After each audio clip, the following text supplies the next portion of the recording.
말씀 보시겠습니다. 말씀은 야고보서 3장 14절에서 16절입니다. 14절에서 16절입니다. 다 찾으셨나요? 우리 한 목소리로 다 같이 봉독하시겠습니다. 그러나 너희 마음속에 독한 시기와 다툼이 있으면 자랑하지 말라. 진리를 거슬러 거짓말하지 말라. 이러한 지혜는 위로부터 내려온 것이 아니요 땅 위의 것이요 정욕의 것이요 귀신의 것이니 시기와 다툼이 있는 곳에 혼란과 모든 악한 일이 있음이라. 아멘. 기도하시겠습니다. 거룩하신 주님, 이날 또 하나님의 말씀을 전합니다. 주님께서 함께하여 주셔서 주님, 우리가 이 땅 가운데서 과연 어떠한 지혜를 따라가고 있는지 주님 오늘 깨닫게 하여 주시옵소서. 깨달았다면 주님 고칠 것 고치게 하시고 추구할 것 추구하게 하시고, 그렇게 주님의 백성으로 또 하루하루를 하나님 앞에 한 걸음 한 걸음 나아가는 주의 백성들 되게 하여 주시옵소서. 전 하나의 입술 너무나도 부족합니다. 주님께서 함께하여 주셔서 세상에서 하는 쓸데없는 소리하지 않는 입술 되게 하여 주시옵시고, 듣는 길을 할례하사 온전히 하나님의 말씀만 받아들이게 하여 주시옵소서. 온전히 주님께 모든 것을 맡깁니다. 예수 그리스도의 이름으로 기도드립니다. 아멘. 임마누엘. 또 먼저 우리 그리스도의 몸된 교회와 지체를 이른 아침부터 섬겨주신 많은 우리 성도님들께 교회를 대표하여서 감사의 말씀을 드리겠습니다. 감사합니다. 아멘. 자, 계속 우리가 벌써 1년 반 동안 하고 있거든요. 근데 아직까지도 우리가, 그러니까 그만큼 어떻게 보면은 우리가 인사라는 것에 대해서 조금 많이 서툴릴 수도 있다라는 생각을 해봅니다. 그래서 옛날에 이제 제가 제가 이제 잠깐 직장 생활을 했을 때 제가 저의 그 세상적 멘토라고 할 수 있는 그분이 저에게 그랬어요. 야, 인사만 잘해도 반은 먹고 가. 그래서 참 인사 되게 열심히 했던 것 같아요. 사장님부터 시작해갖고 그냥 볼 때마다 소리를 베락베락 지르면서 인사했더니만 나중에는 회사에서 모든 부서가 회식할 때 저를 다 불러싸갖고 힘들어 죽는 줄 알았습니다. 자, 어쨌든 이런 쓸데없는 소리 하는 입술 대지 말라고 분명히 얘기했는데 자, 오늘 말씀, 자, 우리가 지난 시간에 함께 살펴본 말씀이 뭐예요? 13절의 말씀이죠. 참된 지혜는 단순히 우리가 지식이나 머리가 똑똑함이 아니라 뭐다? 나의 힘을 나의 마음대로 쓰는 것이 아니라 나의 힘을 성령님의 통제 아래 두어서 성령님의 통제로 사용을 하는 것, 그렇게 주님의 명령에 온전히 순종하는 온유한 행실. 아멘. 기억나시죠? 이전 것은 지나가고 또 새 것이 오셔갖고 또 다들 은사들이 있으셔갖고 지난번에 들었던 거 다시 새로 듣는 느낌이면 안 돼요. 자, 고로 지혜는 뭐다? 말로 자랑하는 게 아니라 삶으로 증명이 되는 거예요. 아멘. 그런데 이제 오늘 이제 우리가 이제 함께 보는 본문이 뭐냐면은 그와 완전히 반대되는 길을 또 하나를 보여주고 있어요. 바로 뭐다? 거짓 지혜의 길. 그러니까 참된 지혜는 어디에서 온다? 위로부터 온다. 거짓 지혜는 어디서부터 온다? 땅으로부터 온다. 그러니까 이 두 지혜를 이야기하고 이 두 지혜가 완전히 반대되는 행실을 지금 하고 있어요. 그래서 참된 지혜는 선한 행실과 온유함으로 나오는 거고, 거짓 지혜는 시기와 다툼으로 나온다. 그러니까 우리가 성경을 볼 때 정확하게 알아야 돼. 하나님은 뜨뜻미지근하지가 않으세요. 하나님은 기면 기고 아니면 아니세요. 그러니까 성경 1편 시편 1편에도 나오죠. 의인의 길과 악인의 길 정확하게 구분하셨어요. 신명기 30장에도 뭐라고요? 이스라엘 앞에서 생명과 사망, 복과 저주를 정확하게 얘기하셨어요. 그죠? 예수님도 어떻게 얘기하셨어요? 좁은 길과 넓은 길 이야기하셨죠. 그리고 그 끝이 뭐다? 천국과 지옥, 멸망이다 라고 분명히 예수님도 가르셨다고요. 그러니까 이걸 보면은 하나님은 절대 결코 중립지대가 있을 수가 없어요. 뜨뜻미지근한 하나님은 절대 안 계십니다. 기면 기, 아니면 아니에요. 그러니까 마찬가지로 지금 야고보도요, 하나님께 오는 지혜로서 이 야고보서를 썼잖아요. 그죠? 왜? 하나님의 영감으로 썼기 때문에.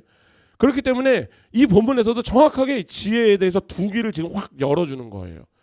그러니까 단순히 이게 머릿속으로 이론이나 교리적 분류가 아니라 사실은 이 상황은 매일 우리가 살아가면서 삶 속에서, 가정에서, 직장에서, 학교에서, 교회에서 뭐 등등등등등등 어디서 어디서든지 무조건 부딪힐 수밖에 없는 수많은 결정과 태도 속 제가 얘기 드렸잖아요. 우리는 언제나 늘 선택의 기로에 있다.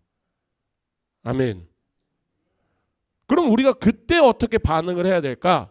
우리가 그때 위로부터 난 지혜로 반응을 해야 될까? 땅으로 난 지혜로 반응을 할까? 이건 굉장히 중요한 문제거든요. 왜 이게 중요하냐면은 이 선택이 우리가 한 번에 우리는 매 순간 기로에 서 있지만 거기에서 우리의 한 번의 잘못된 선택이 뭐를 해요? 우리의 관계를 부숴요. 더 나아가서 공동체 삶 속에서 열매를 아주 안 좋게 만드는. 그러니까 제가 지금 말씀드린 거 여기까지 모르시는 분 없을까? 다 아셔요. 근데 여기서 포인트가 뭐냐면 바로 이런 것 같아요.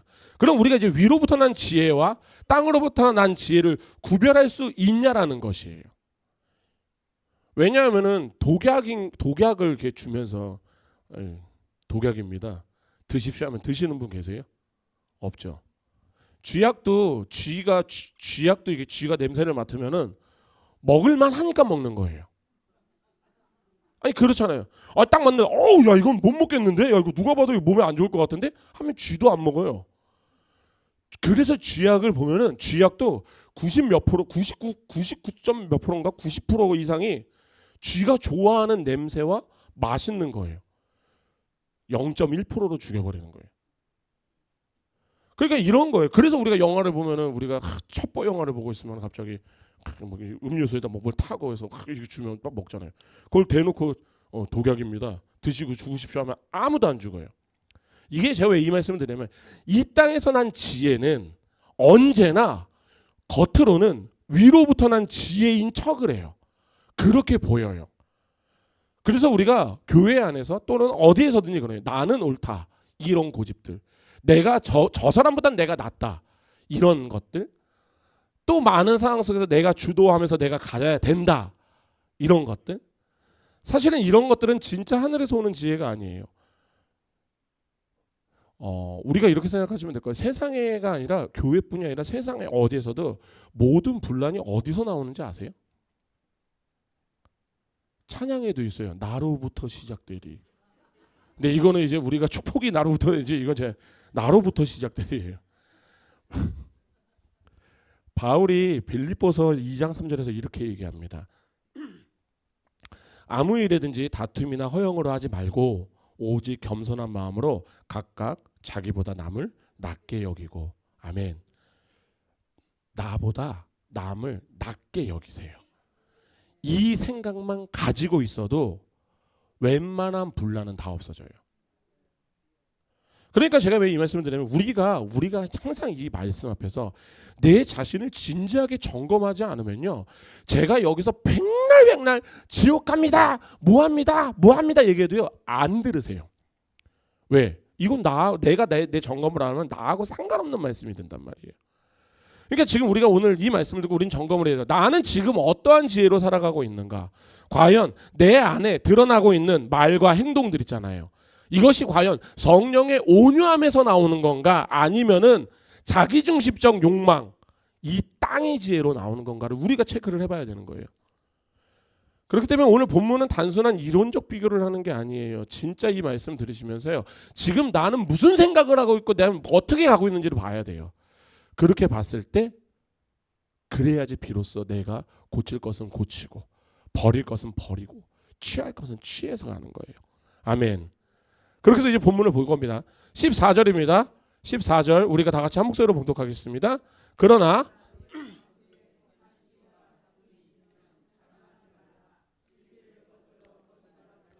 아멘. 오늘 이제 여기서 저희가 단어들 몇 개를 굉장히 집요하게 볼 거예요. 지금 여기 야고보가 얘기하는 이 시기 있잖아요. 이게 단순히 우리가 누군가가 부러워서 하는 그런 감정이 아니에요. 이게 원어로서는 이 뜻이 뭐냐면은 뜨겁게 불타는 열정, 열심이에요. 이 시기라는 뜻 자체가. 근데 여기에 독한이라는 형용사가 붙어요. 그래서 이게 형용사 원어가 픽러스라고 하는데 이 뜻이 뭐냐면 쓰다, 쓰라리다라는 뜻을 갖고 있어요. 그러니까 이 두 뜻이 한 번에 확 합쳐지면 뭐가 되냐면은 쓴 열정 또는 쓴 열심이에요. 그러니까 이상하잖아요. 쓴 열정과 쓴 열심이 뭐야 도대체? 라고 생각할 텐데 이게 뭐냐? 우리의 열정은 뭐예요? 우리의 열정은 하나님을 향한 거룩한 열정이어야 돼요. 아멘. 그런데 거기에 쓴이 붙으면 뭐예요? 하나님을 향한 거룩한 쓴 열심이 될 수는 없겠죠. 고로 이것이 이야기하는 게 뭐냐면 자기애를 이야기하는 거예요. 뭐다? 하나님, 이 열심이 하나님 중심의 열심이 아니라 자기 중심적이고 파괴적인 경쟁심을, 그러니까 이 독한 시기는 나를 드러내는 열심을 이야기하는 거예요. 다른 사람을 누르고 싶어하는 욕망을 이야기하는 거고, 남과 비교하면서 괴로워하는 나의 마음을 이야기하는 것. 독한 시기. 그런데 우리가 여기서 하나 생각해야 되는 건 또 뭐가 하냐면, 우리가 이 시기의 뿌리는 그럼 또 어디에 있을까죠? 과연 이 시기는 어디에서 시작을 할까 고민을 해봤을 때 답은 딱 하나예요. 여러 상황에 있는 게 아니라 딱 하나밖에 없어요. 그게 뭐냐면은 바로 만족의 결핍이에요. 이 말은 내 안에 만족이 없으니까 다른 사람의 성공이 불편한 거예요. 내 안에 감사가 없으니까 다른 사람의 칭찬이 시기로 오는 거고, 내 안에 충만이 없으니까 남의 은혜를 보면은 오히려 내가 괴로워지는 거예요. 저 은혜 내가 가져가야 되는데. 그래서 보통 많은 사람들이 시기의 반대편에 있는 덕목을 이야기하려면 겸손을 이야기하거든요. 아니에요. 겸손이 아니라 반대말이라고 하면은 그게 바로 시기의 반대말은요, 만족이에요. 또는 자족이라고 하죠. 그러니까 우리가 너무나도 많은 기독교인들, 우리 기독교인들이면, 우리 그리스도교이면 다 알 수 있는 말씀이 뭐냐면은 빌립보서 4장으로 한번 넘어가 볼게요. 빌립보서 4장. 이 만족이 굉장히 중요한 거거든요. 빌립보서 4장 11절에서 13절입니다. 다 하시는 말씀이에요. 이거는 다들 한 번씩 외우셔서 또 다 고백도 하셨던 말씀. 4장 11절에서 13절입니다. 다 찾으셨나요? 한 목소리로 봉독하시겠습니다. 내가 궁핍으로 말하는 것이 아니라 어떠한 형편에서든지 나는 자족하기를 배웠노니, 나는 비천에 처할 줄도 알고 풍부에 처할 줄도 알아 모든 일 곧 배부름과 배고픔과 풍부와 궁핍에도 처할 줄 아는 일체의 비결을 배웠노라. 내게 능력 주시는 자 안에서 내가 모든 것을 할 수 있느니라. 아멘. 저는 이 말씀을 가지고 어떤 분들이 이렇게 단순하게 이게 극과 극의 상황을 하나님께서 나에게 다 허락해서 내가 다 경험을 해봤어. 그래서 나는 이때 대해서 난 견딜 수 있고 난 저 때 대해서 난 견딜 수 있어. 이렇게 이야기하시는 분들이 계시거든요. 근데 이 말씀은 절대 그 말씀이 아니에요. 왜냐면은 여기의 포인트는 뭐냐면은 나는 자족하기를 배웠노라예요. 여기서 자족이라는 뜻이 뭐냐면은 만족이잖아요. 다 아시는 거예요. 근데 이게 문맥상으로 보면은 원어 자체가 아우타르케스라고, 아이고 어려워. 아우타르케스라고 하는 단어인데 이해를 하면은 이렇게 보면 돼요. 자기 안에서의 만족이라는 뜻이거든요. 그런데 13절에서 뭐라고 나와 있어요?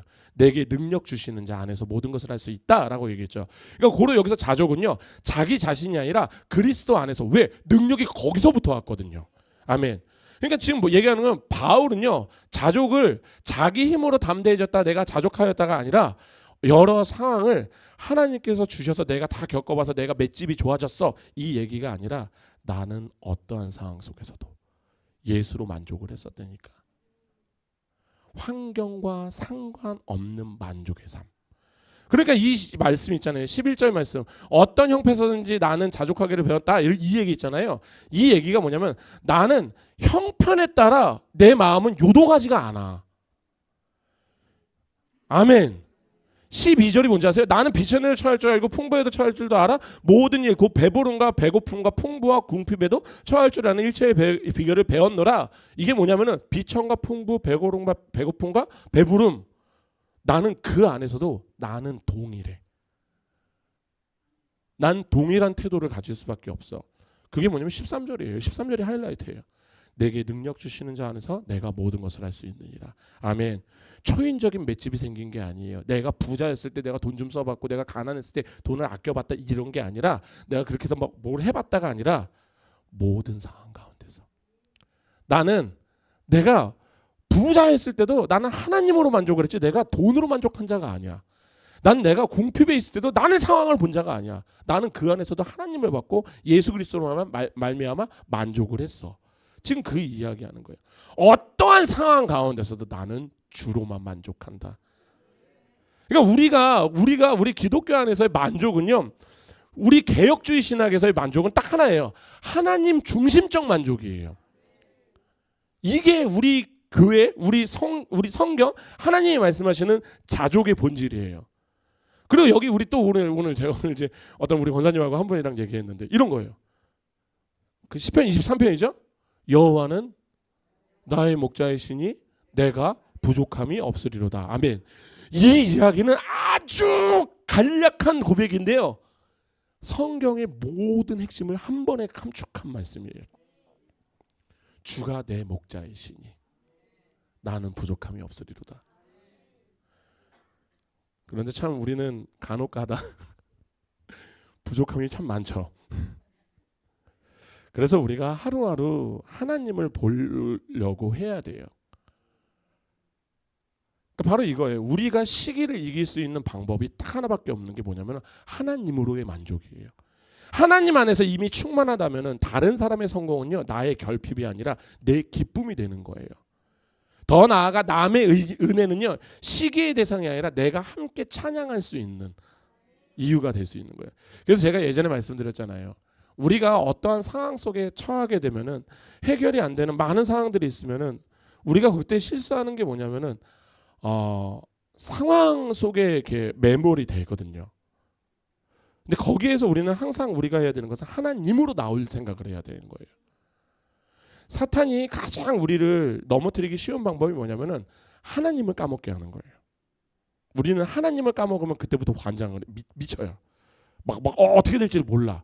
그게 왜 그러냐면 요런 예가 좋을 것 같아요. 제가 우리 아들 나엘이에게 사탕을 이렇게 줘요. 근데 막 먹고 있는데 갑자기 사탕 확 뺏어버려요. 그럼 어떻게 될 것 같아요? 옆에 엄마가 더 좋은 초콜릿을 들고 있어도 안 보여요. 그냥 그것만 달라고 달려들어요. 모든 아이들이 그렇더라고요. 이게 뭐냐면 바로 이거예요.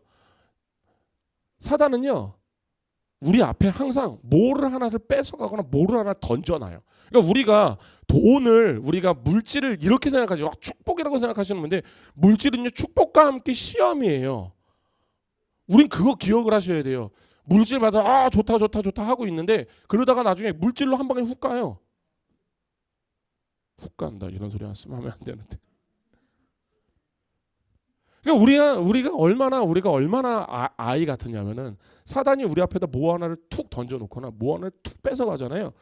우리는 그것만 봐요. 지금 일단. 우리가 머리로 아무리 하나님을 이해한다지만 지금 그 하나님이 나의 마음에 오지 않는 거. 그래서 제가 항상 말씀드리는 거예요. 그때 제가 뭐라고 말씀드리는, 기억하시는 분 계실지 모르겠습니다. 이렇게 이거를 하셔야 돼요. 성경을 봐야 돼요. 말씀을 들어야 돼요. 무슨 말씀, 무슨 성경? 하나님이 누구이신가에 대한 성경, 말씀, 예배. 그래서 내가 믿는 하나님이 누구인지를 깨달잖아요. 그러면은 사실은 우리는 안정감을 누려요. 왜? 그 언약이 한 번도 변치 않는다라는. 아멘.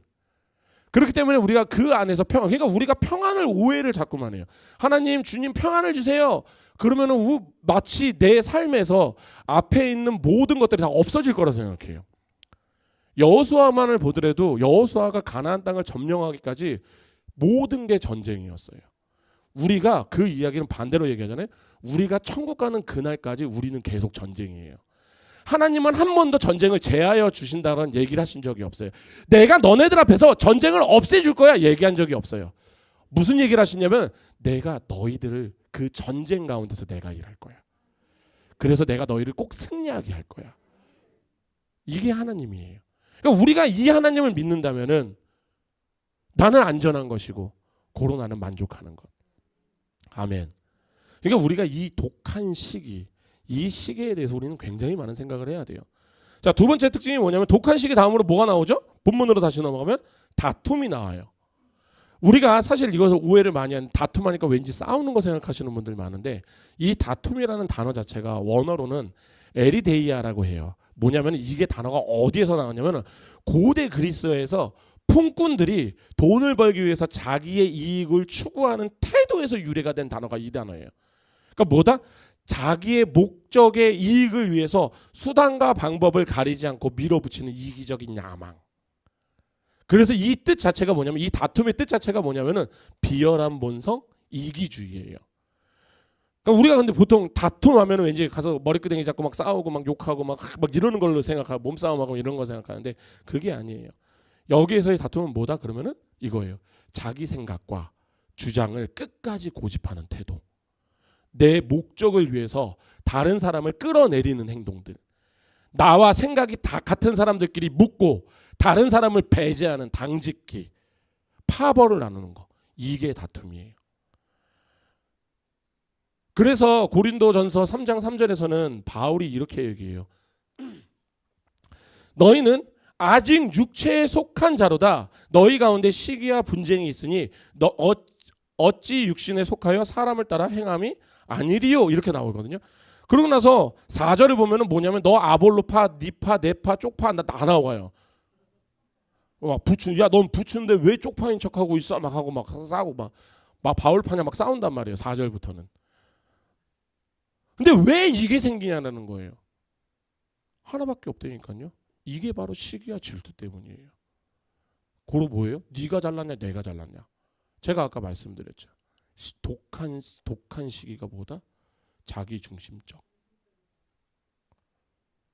그러니까 고로 이 시기와 다툼은요 성령의 지혜가 아니죠. 무조건 육신의 지혜의 열매라고 지금 바울은 이야기하고 있는 거예요. 그런데 문제가 뭐냐면 이 시기와 다툼은요 늘 지혜로운 척을 해요. 내가 더 옳다. 이런 고집들.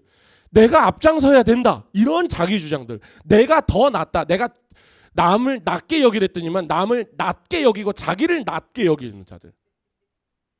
그러니까 이게 겉으로는 지혜로운 척, 정의로운 척, 옳은 것처럼 보여요. 사실은 이것들이. 왜냐하면 내 중심이거든요. 우리는 이 땅 가운데 다 내 중심으로 살았던 자들. 그러니까 근데 이게 바로 뭐냐면은 이게 사실은 실제로는 진리를 하나님의 진리를 왜곡하는 공동체를 흔드는 거짓 지혜일 뿐이라는 거예요. 그래서 우리 본문으로 가서 보면 14절 4반절이 이렇게 나와요. 그러나 너희 마음속에 독한 시기와 다툼이 있으면 볼라볼라 이런 마음이 있으면은 자랑하지 마. 진리를 거슬러 거짓을 말하지 마. 라고 이야기를 하는 거예요. 이게 진짜 중요한 문제인 거예요. 제가 지난 시간에 말씀드렸잖아요. 시작하면서. 지금 나의 열매가 위의 열매인지 땅의 열매인지를 알아야 내가 고치든 삶아 먹든 뭐라든 할 거 아니에요. 지금 확인해 보시기 바랍니다. 제가 지금 찾아다니면서 집사님은 보니까 땅의 열매야 라고 하면 분명히 뭐 상처 받으시잖아. 집사님 저 보니까 하늘의 지혜를 갖고 계신데 하면은 막 자랑하고 다니세요. 그래갖고 나중에 보면은 또 자기 자랑. 그런 거 하지 마시고 지금 확인해 보세요. 과연 나는 지금 어떠한가? 나는 지금 만족이 없는 영혼, 그 영혼이 뭐 하는지 아세요? 늘 비교를 한단 말이에요. 남의 은혜를 오히려 불편해하고 남의 성공이 오히려 시기가 되고. 근데 이게 뭐냐면 결국 내 마음의 불안이라니까요. 그 불안이 있으면 뭐가 된다? 공동체 안에서의 다툼, 흔들림이 있다라는 거예요. 그런데 우리가 만족한 영혼들, 제가 아까 말씀드린 만족, 오로지 예수로만 만족한 그 영혼은요, 뭐가 해도 문제가 안 돼요. 왜? 나는 하나님이면 만족을 하거든요. 오죽하면은 어떤 리서치에서 그 기독교인들을 대상으로 설문 조사를 했는데 나는 하나님으로 과연 만족하나에서 굉장히 많은 사람들이 갸우뚱을 하더래요.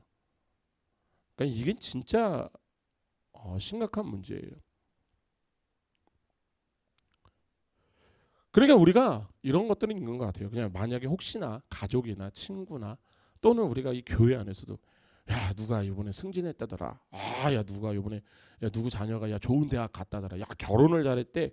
누구는 집 샀대. 막 등등등등 이런 얘기 나왔을 때 이때 우리가 진짜 하나님으로 만족하지 못하는 영혼들은 어떻게 되냐면 여기에서 그러니까 우리나라 속담에도 뭐 하나 있잖아요. 사촌이 땅을 사면은 배가 아파요. 그러면 안 되잖아요. 사실 사촌이 땅을 사면 축하를 해줘야 돼요.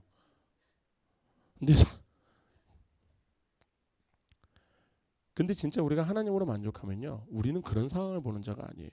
더 나아가서 우리는 그가 하나님 안으로만 들어오면은 만족하는 자들. 그리고 오히려 그 안에서 그분이 받은 은사, 그분이 받는 많은 것들이 있을 거 아니에요. 그것을 오히려 우리가 기쁨으로써 같이 찬양해 주는 것. 아멘. 자, 일단 그러면 여기서 이제 하나를 정리하겠습니다. 거짓 지혜의 첫 번째 특징이 뭐다? 독한 지혜와 다툼이에요. 이 시기와 이 다툼은요, 만족이 없는 마음에서 시작을 한다라는 거예요. 그리고 이 다툼은 뭐다? 자기의 이익을 추구하는 욕망에서 비롯이 된다라는 거. 그러니까 참된 지혜와 이 시기, 그러니까 참된 지혜는요, 이 시기 대신 뭐를 줘요? 만족을 주는 거고요. 다툼 대신 뭐를 줘요? 온유를 주는 거예요. 그러니까 혹 내가 지금 무슨 열매를 맺고 있는지 꼭 확인하시기 바랍니다. 만약 내가 지금 나쁜 열매를 맺고 있으면요, 나쁜 나무 뽑아 버려야죠. 그지 않아요? 나쁜 나무, 그러니까 오해는 하지 마세요. 아, 내가 나쁜 나무가 생겼으면 내 마음이 내가 나쁜 거 아닌가? 아니에요. 우리는 그리스도인들은요, 좋은 밭으로 이미 거듭난 자예요. 그런데 이렇게 생각하시면 될 것 같아요. 농사를 짓잖아요. 우리가 농사를 짓고 우리가 가꾸지 않으면 무슨 일이 발생해요? 오만때만 잡초들 생기죠. 그죠? 그래서 어떤 분이 내가 상추를 한번 키워서 먹어봐야 되겠다고 주말 농장을 해서 상추를 키웠는데 한 번 삼겹살 구워 먹고 까먹었대요. 옆집에서 전화가 그렇게 오더래요. 그래서 왜 그러냐고 하니까 당신네 밭이 지금 정글이 돼갖고 지금 남이 밭들을 다 잡아먹고 있다고. 가꾸지 않으면. 그러니까 우리 그리스도의 마음들, 그리스도인들의 밭은요, 좋은 밭이에요. 근데 이 밭이 계속 가꾸어지지 않으면 어떻게 가꾸어야 돼? 말씀으로 가꾸고 기도로 가꾸고 찬양으로 가꾸지 않으면은 그 밭에 뭐가 생긴다? 나쁜 잡초들이 생긴다라는 거예요. 그거 뽑아 버려야죠. 과감하게 뽑아야 돼요. 과감하게 제초제를 뿌려야 돼요. 근데 만약에 내가 지금 좋은 열매를 맺고 있어요. 그럼 어떻게 해야 돼요? 더 좋은 열매를 맺기 위해서 또 비료를 쏟아 부어야죠. 농약을 때려 부어야죠. 농약은 붓지 맙시다. 근데 이 비료가 뭐예요? 거름이라고 하나요? 거름이 뭐예요? 똑같아요. 말씀과 예배와 기도와 찬양이에요. 아멘. 아니 근데 목사님 얘는 그냥 안 뽑고 그냥 거기다 그냥 괜찮은 거 하나 더 심으면 되지? 아니요. 절대 그러면 안 돼요. 죽어요. 우리의 믿음은요, 무조건 하향 평준화예요. 그래서 어떤 분들은 이런 소리 하거든요. 목사님, 청년들이 좀 들으시면 좋은 건데, 믿지 않는 자하고의 결혼을 얘기할 때 목사님 제가 결혼해서 그 사람 전도할 거예요.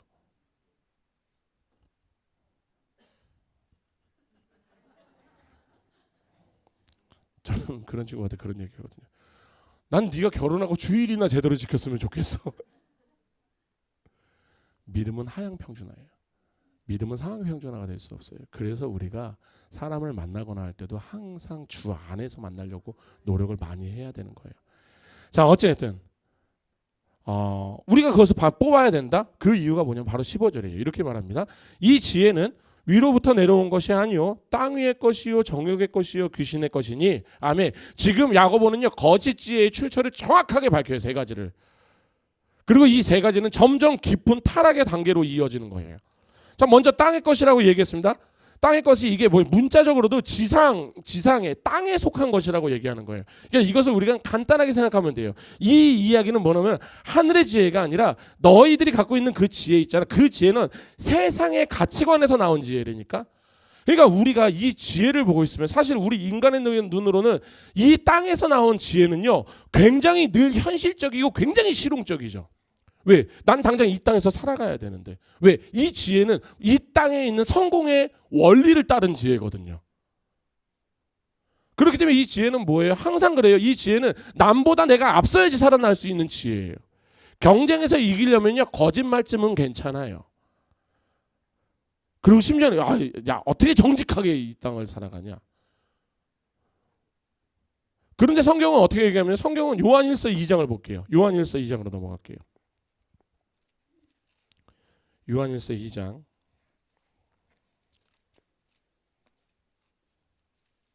15절에서 16절입니다. 15절에서 16절입니다. 다 찾으셨나요? 우리 한 목소리로 봉독하시겠습니다. 이 세상이나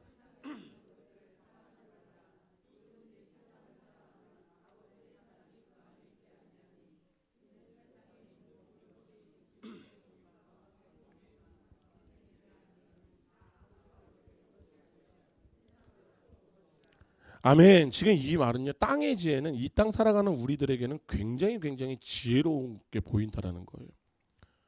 굉장히 우리에게 현실적으로. 그런데 뭐다? 이것은 영원하지 않다라는 거예요. 그러니까 이 땅의 지혜는 모든 순간의 유익은 보이는데요, 결국 모든 것이 다 무너진다예요. 그래서 우리가 땅의 지혜들을 보고 있으면은 정확하게 정해진 게 없어요. 사회 통념상 우리들끼리 계속 정하면 돼요.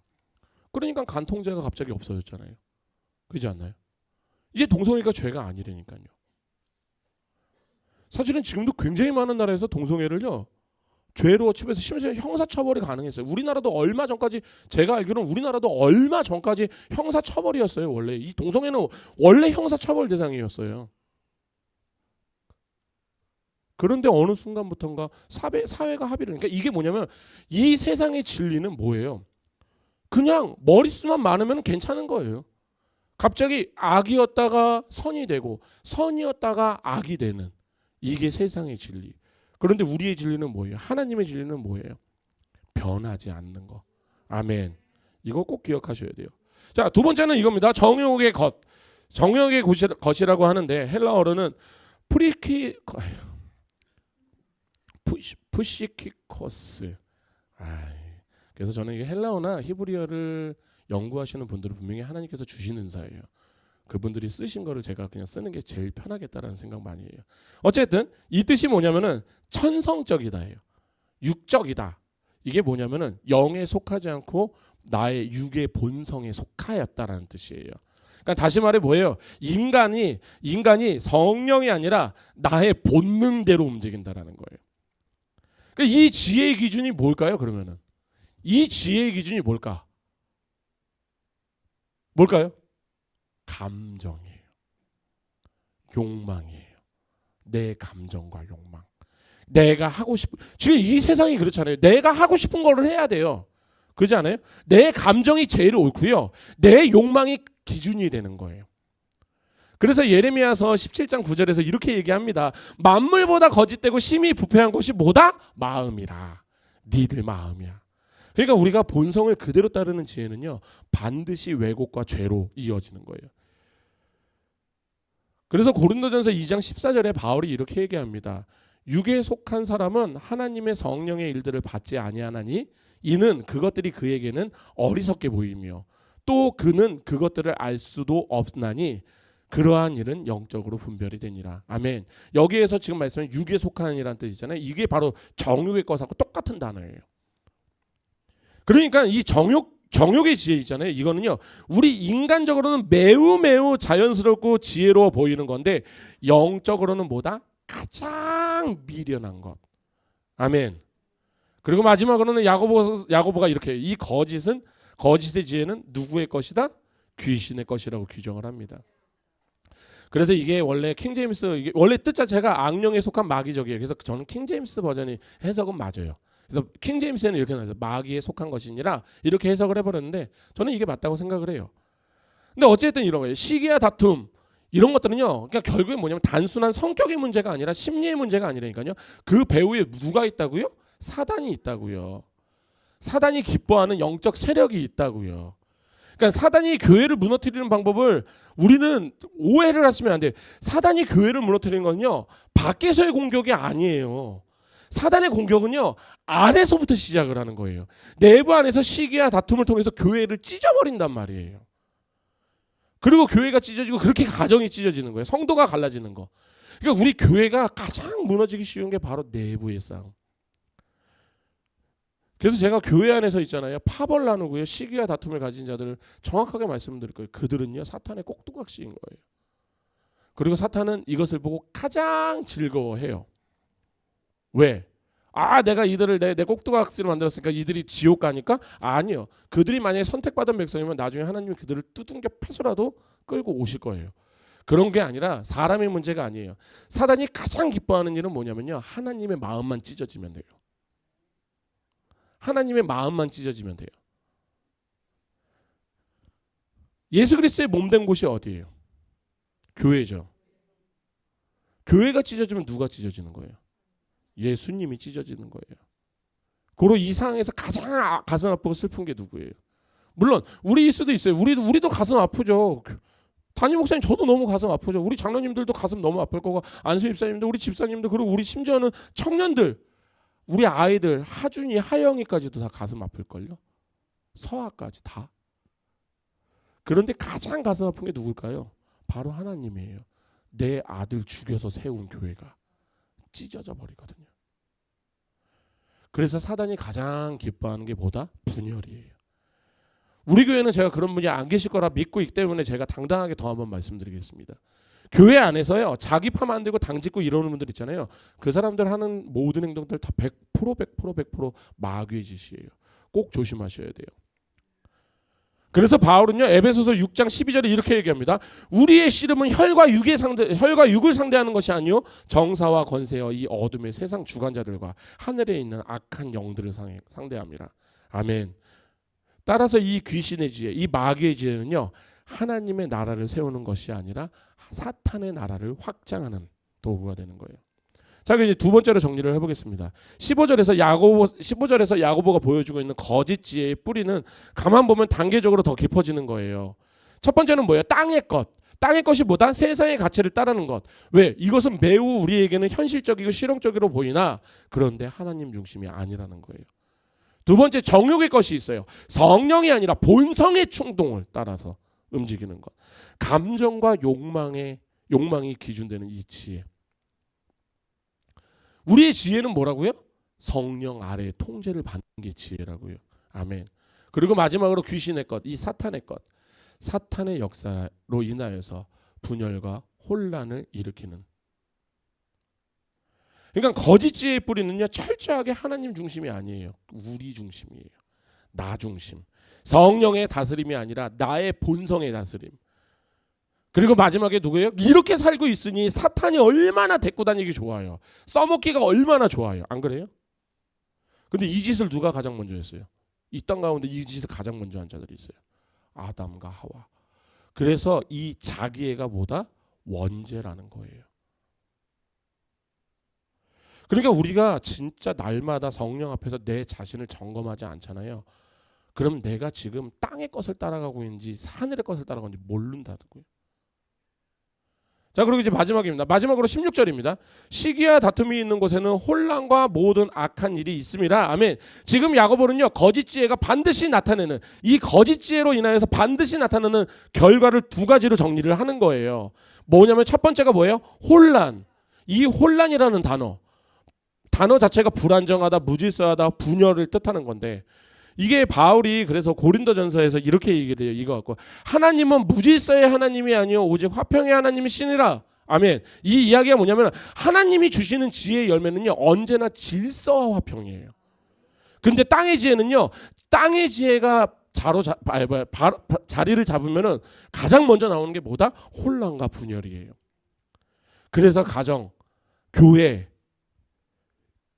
이런 것들에 대해서 계속 우리가 분열이 일어나고 있으면 우리는 지금 거기에 본질을 봐야 된다는 거예요. 그리고 두 번째로 얘기합니다. 모든 악한 일이라고 얘기해요. 그러니까 시기와 다툼이 우리가 뿌리를 내릴 때 우리에게 따라오는 게 뭐예요? 죄의 행위를 뜻하는 거예요. 그래서 이 뜻 자체가 뭐냐면 저급하다, 쓸모없다, 도덕적으로 타락했다라는 뜻을 갖고 있어요. 그러니까 보면은 시기와 다툼이 그 자체로 끝나지가 않아요. 항상 죄의 문을요, 대문을 활짝 열어놓는다는 거예요. 그리고 우리는 그쪽으로 끌려 들어가는 거예요. 그렇게 따라가니 거짓과 왜곡과 냉소와 불평과 뒷말과 중상 모략과 분열과 파벌이 생길 수밖에 없는 거예요. 그렇게 교회는요, 그렇게 가정은요, 점점 더 부정적인 방향으로 이끌려가요. 왜? 모든 악은요 꼬리에 꼬리를 물고 따라오니까요. 그러니까 우리가 이렇게 생각하셔야 돼요. 교회 안에서, 가정에서 냉소가 돌거나 뒷말이 오거나 관계가 무너지고 있잖아요. 이거는 지성이나 지능의 문제가 아니에요. 머리가 나빠서가 아니라요, 하나님의 지혜가 없어서 그래요. 그래서 야고보는 오늘 본문 14절에서 하반절에 아예 경고를 하는 거예요. 미리 자랑하지 마. 진리를 거슬리지 말고 거짓말하지 마. 왜? 자기 자랑은 언제나 진리를 왜곡할 수밖에 없어요. 자기중심적 자랑은요, 그게 낳는 게 결국 뭐예요? 시기를 낳는 거고요. 시기는 몰라요. 다툼을 낳는 거고요. 다툼은 몰라요. 혼란을 낳는다라는 거예요. 그러니까 우리가 교회 안에서도 누구 하나가 뭐 받았다, 뭐 하나다, 뭐 하나다 하면은,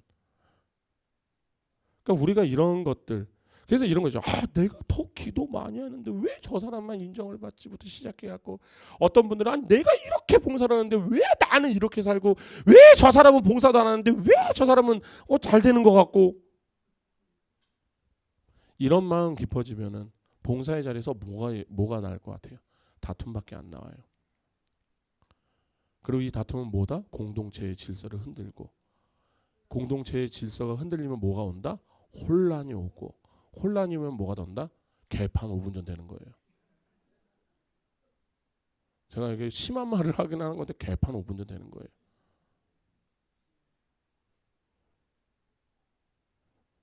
자, 그럼 이제 마지막으로 정리를 하겠습니다. 거짓 지혜의 결과는 언제나 같다고 지금 야고보는 얘기하는 거예요. 시기와 다툼이 있는 곳에는 혼란이 생기고, 그 혼란은 반드시 악을 불러옵니다. 그러니까 우리가 우리 안에서 혹시나 작은 시기와 다툼에 씨앗이 자로잡고 있으면 자리를 잡을 것 같잖아요. 근데 사실은 이거는 우리가 조금만 인지를 하기 시작하면 알아요. 왜냐하면 우리 그리스도인들은 죄를 안 짓는 자들이 아니잖아요. 우리는 죄를 아는 자들이에요. 죄를 안 짓는 자라고 가면 여기 계신 분들 다 지옥 가.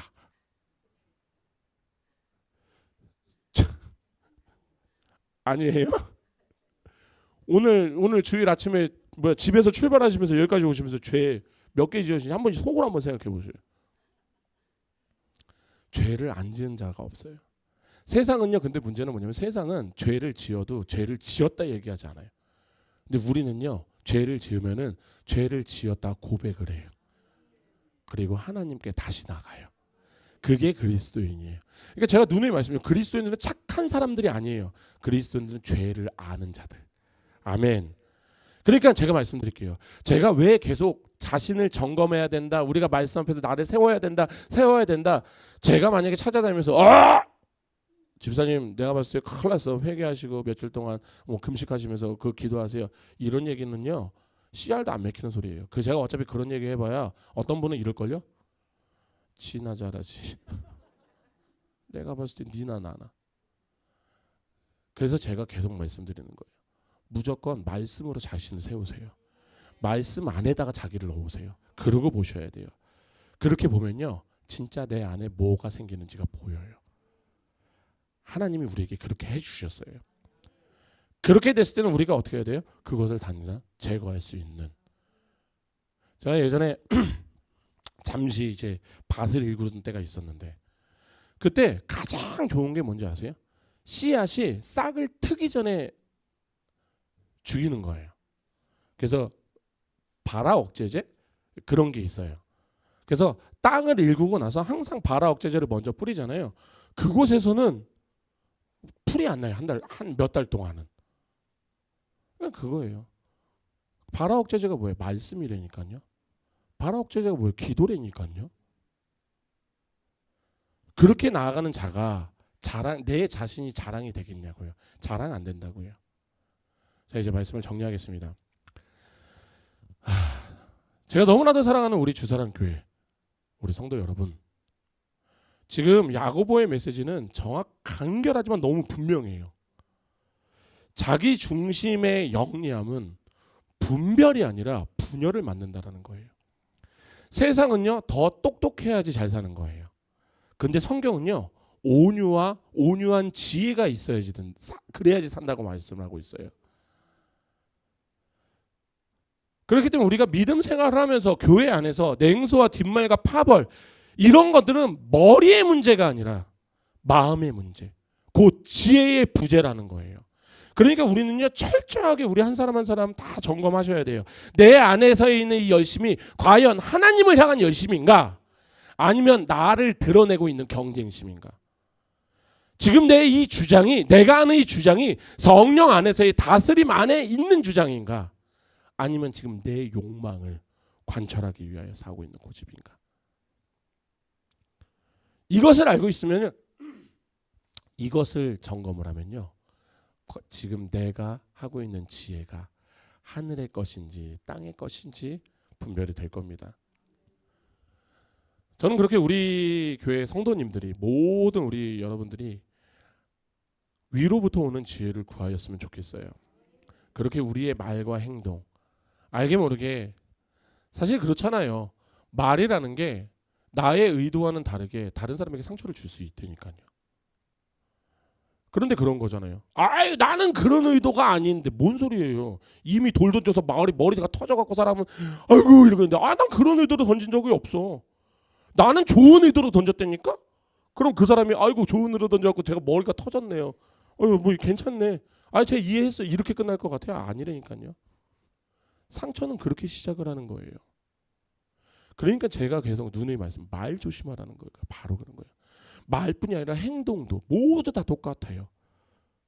나는 그런 의도가 아닌데. 우리가 그 얘기 있잖아요. 나는 장난으로 던진 돌에 개구리는요. 맞으면 어떻게 돼요? 죽는 거예요. 그렇기 때문에 우리는 오늘 결단을 해야 돼요. 이 말씀 앞에서 결단을 꼭 하셔야 돼요. 나는 땅에 있는 이 지혜가 아니라 하늘 위로부터 오는 지혜로 살겠습니다. 성령님 우리의 마음을 다스려 주셔서 내가 내 잘난 맛에 사는 것이 아니라 나는 하나님 잘난 맛에 살겠습니다. 나는 성령님 잘난 맛에 살겠습니다. 그 마음이 들어가면은 제가 말씀드렸잖아요.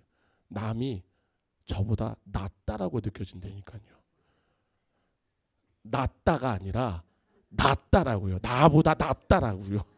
오해하셔서 제가 나보다는 낫지 이렇게 생각하시면 안 되고.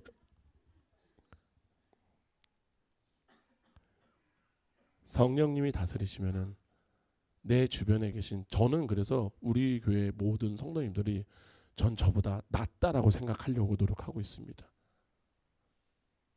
이것은 굉장한 노력이 많이 필요한 거예요. 말이 언제든지 할 수 있죠. 우리 성도님들 저보다 낫습니다. 그래도 속으로는 또 아주 무슨 소리 말같이 쌀쌀 이러고 있으면 안 되잖아. 그렇기 때문에 항상 저 또한도 먼저 말씀에 대입하고 저 또한도 먼저 말씀으로 저를 점검하고. 그러니까 사실 설교자는 가장 힘든 게 뭐냐면은 제가 오늘 이 말씀을 전했잖아요. 저는 이 말씀을 전하기까지 굉장히 고민을 많이 해요. 과연 내가 이 말씀 전해도 되나? 왜? 나도 제대로 못 살아가는 게 허다한데. 그런데 하나님께서 이 자리를 주신 것은 네가 못 살아낸다고 못 전하는 게 아니라 그건 너의 하향 평준하잖아. 네가 못하는 거 하지 말라고 얘기하는 것밖에 안 되잖아. 전해라. 그래서 저는 전하지만 그렇기 때문에 저는 먼저 이 말씀에 제가 먼저 깨지고 제가 먼저 은혜를 받고